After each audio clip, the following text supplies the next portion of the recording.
Hello guys, আসসালামু আলাইকুম।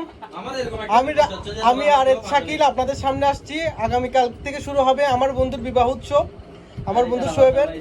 তো 15 তারিখ ওর বিবাহ সম্পূর্ণ হবে। এখন আমি ওর বিবাহ নিয়ে কিছু কিছু জানতে চাচ্ছি।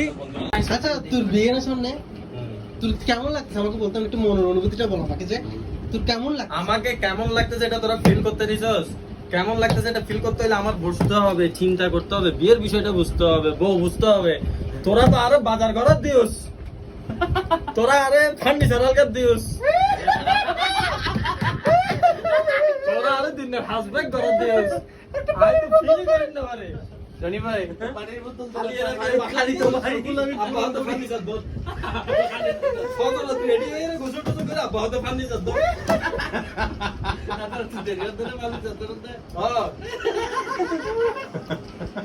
এখানে আসছি তো আপনি ফটো চল।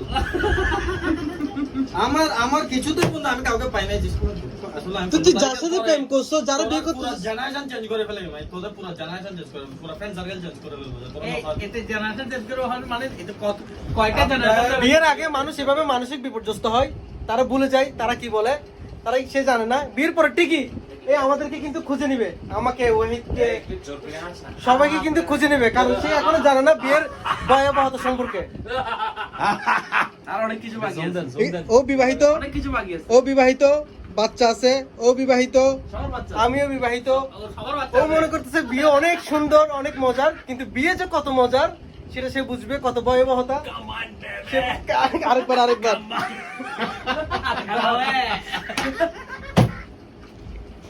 তো বলো, আর কেমন লাগতেছে? আর কেমন লাগতেছে বলো। বলো তোরা এখানে তুই তো এখন খুশি থাকার কথা। শোন, আজকে যে হাসিটা দিলি, যে বিদ্রুপটা করলি, এই যে আতঙ্কিত পরিবেশ সৃষ্টি করলি, যে কথাগুলো বলতেছস, এগুলো কিন্তু তোরা আমার বিয়ে ফাইনাল হওয়ার আগে কখনো বলছিস না। আর বিয়ে ফাইনাল হওয়ার আগে হইছে রহমত, বরকত, সুবিধা। অসুবিধা বলতে কিছু ছিল না, কিন্তু আমি সুবিধা দেবো যে বন্ধু কুরবানের আগে, সামনে ঈদের পরে তোরা ব্যাপারে জড়াই ভাই। এখন তুমি শুরু হয়ে গেছে পাগলামি। দেখ, এটা হচ্ছে যে তোকে আমি, তুই তো বিয়ে ফিক্সড হয়ে গেছে, এখন তার বিয়ে ভাঙার কোনো কিছু নাই। তোকে এখন আমি কি বলি শোন, বিয়ে তো কোনো মতো করে ফেলবি, এরপর মনে কর ওয়ালিমা, বৌবাত, বিভিন্ন রসম মসম, মহরম, ঈদ, কুরবান, এরপর যখন বাচ্চা হবে না, বাচ্চার হাগু থেকে শুরু করে সবকিছু পরিষ্কার করা, এরপর বাচ্চা বড় করা, মানুষ করা, তুই বন্ধু শেষ। তোর আর মাত্র সময় আছে কালকে রাতটা আমাদের সাথে উদযাপন করার, তারপর তুমি কুরবানি। অগিল্লা হতে মাথা তোর বিয়ে করার জন্য এতদিন ব্যবস্থা কেন এগুলা? খাবার বোধ এতদিন বলে নাই যে ওরা করে ফেল।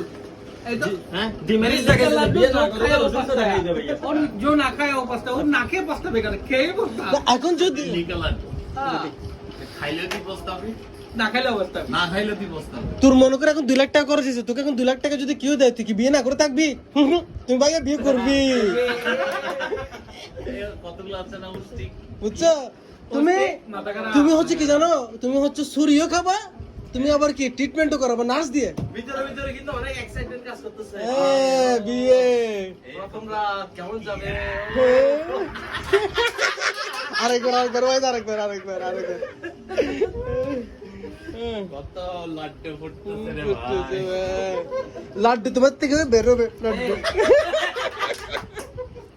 লাড্ডু বেরোবে ওইটা বলে দিন কি করতে হবে না। যদি বলছি তো আমি সাহেব কিছু না বলছি, সকালবেলায় বাসার সামনে ডাকে অনেক কাক, বাসার রাতে যদি লাগে টিপস দিও আমাদের ডাক। অপু ভাই দেখ বন্ধু, এখন তুই কিসের টিপস নিবি বল? তোর আসা যার মাত্র একটা দিন সময়, একটা রাত, এরপর থেকে বন্ধু তুই শেষ। আগ্ধ হওয়ার পর তুই শেষ। রিসেন্ট আমার কয়েকটা বন্ধু বিয়ে হয়েছে, রাজু, ফরহাদ, আরো কয়েকজনের, ওদের অবস্থা খারাপ, জস। তোদের সঙ্গে ত্যাগ করে বলে ও বললো না, এই তুই অলরেডি এখন সিস্টেম চলে আসছিস বিয়ের আগে, আমাদের বিয়ের পরে গেছি সিস্টেম, যা হবে যদি যাই বোর শরীর নিচে যাবো, তুই তো বিয়ের আগে থেকে গেছিস গা বন্ধু, তোর তো অবস্থা খারাপ হয়ে যাবে।